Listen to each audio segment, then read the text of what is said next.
Hey everyone, it's Patrick from Crumple Pop, and today I'm going to show you how to crop video in Premiere Pro.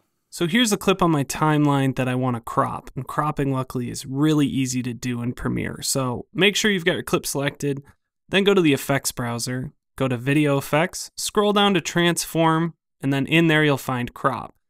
You can either double click on the effect and it will add it, or you can drag and drop it onto your clip. Then go up to the effects control and you'll see crop. And there's a couple of different ways to use this tool. If you want to make your crop by using handles on the preview, click on the crop effect, go over to your preview, and you can drag the handles to where you need them for your crop. This is a super easy way to do it. If you want to be a little more precise, you can by using the left, top, right, and bottom controls.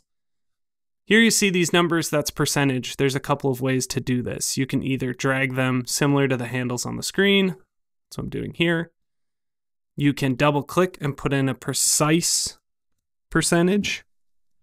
Or you can use this little drop down menu, which will give you a slider where you can dial in how much crop you want. And you can do this for the left, top, right, and bottom. So if you just want, let's say, some cinema bars, you could just add 15% to the bottom, 15% to the top, and you're set. Now you have a sort of cinema look. And that's how you crop in Premiere Pro.